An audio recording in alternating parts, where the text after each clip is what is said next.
স্বাধীনতার পরবর্তী সময় থেকে প্রতি বছর বর্ষার মৌসুমে অব্যাহত নদী ভাঙ্গনের ফলে বিলীন হয়ে যাচ্ছে গাজীপুরের অধিকাংশ জনপদ।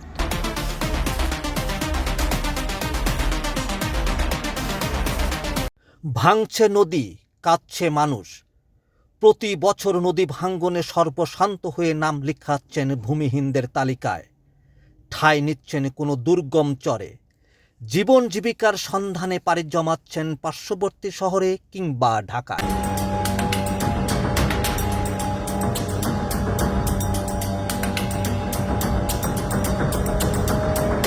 অপরিকল্পিতভাবে বছরের পর বছর ধরে নদীর তলদেশ থেকে বালু উত্তোলনের ফলে নদী হারাচ্ছে তার গতিপথ, তীর ভেঙে গ্রাম হারাচ্ছে তার আকৃতি, আর অসংখ্য মানুষ হারাচ্ছে তাদের ভিটেমাটি ও ফসলি জমি।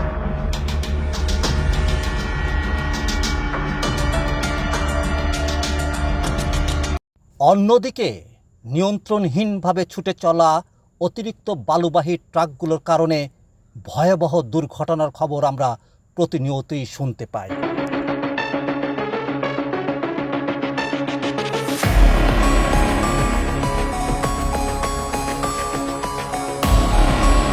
খোলা ট্রাকে বালু বহন করার ফলে সৃষ্টি হচ্ছে ভয়াবহ ধুলাবালি। এতে করে সৃষ্টি হতে পারে মানুষের শ্বাসকষ্ট সহ নানা অসুখ বিসুখ। হাঁটা চলা, স্কুলে যাতায়াত, দিনের কাজ সব কিছুতেই যেন সাধারণ মানুষ ভোগান্তির শিকার।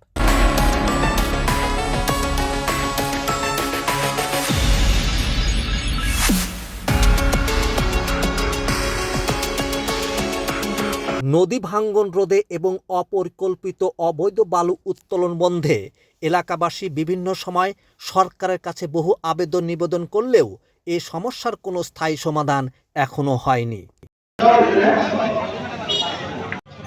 আজকের এই বালু উত্তোলন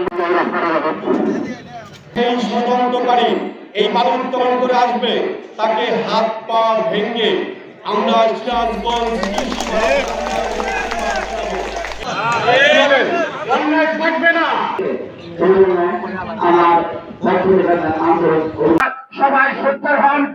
আমরা প্রশাসনকে দৃষ্টি আকর্ষণ করছি, এই জনগণের ভাষা বুঝবেন। আমরা এলাকার জনগণ ঐক্যবদ্ধ থাকবো। আমরা বাড়ি উচ্ছেদ করবো, এই পয়েন্ট উচ্ছেদ করবো, যারা ভালো তোলে তাদের এই এলাকা থেকে উচ্ছেদ করবো। আমরা রাজি আছেন। কতিপয় মানুষ নিজের স্বার্থের জন্য অনেকে বালু উত্তোলন করেছেন, আমাদের বাপ দাদার ভিটে মাটি হুমকির সম্মুখীন করছে। যমুনা নদী আমাদের গাজীপুরের দুঃখ, এই যমুনা নদী গাজীপুরের কষ্ট। আমরা গাজীপুরবাসী চর অঞ্চলের অত্যন্ত আহ্বান থাকবে এই নদী ভাঙ্গন রোধ করার জন্য। আল্লাহ তাআলা যদি আপনাকে কোনো সুযোগ এবং সুবিধা দান করে, আপনি সেই কথা, সেই প্রতিশ্রুতি এই চর অঞ্চলের মানুষের মাঝে দিয়ে যাবেন, এটাই আমাদের আহ্বান, বিএনপির আহ্বান। সেটার সাথে সরাসরি জড়িত, কারণ আমার দাদার বাড়ি আমি চোখের সামনে দেখেছি, একদম আস্ত বাড়ি ঘর গাছপালা সহ, দাদাভাইয়ের কবর সহ, দাদাভাইয়ের বাবার কবর সহ। যমুনা নদী অনেক বড়, মানে দুর্দান্ত দুর্বার তার পরিধি, সেই নদীকে শাসন করা খুবই কঠিন, কিন্তু সততা থাকলে সেখানে কাজ করা যায়। মানুষরা এই যমুনা নদীকে বারবার নানান জায়গায় ভেঙে যেতে দেখেছি, গ্রামের পর গ্রাম ভেঙে গেছে। হ্যাঁ, ভুলভাবে বালু তোলা হয়, সেখানে কিন্তু এই চরও হুমকির মুখে পড়ে।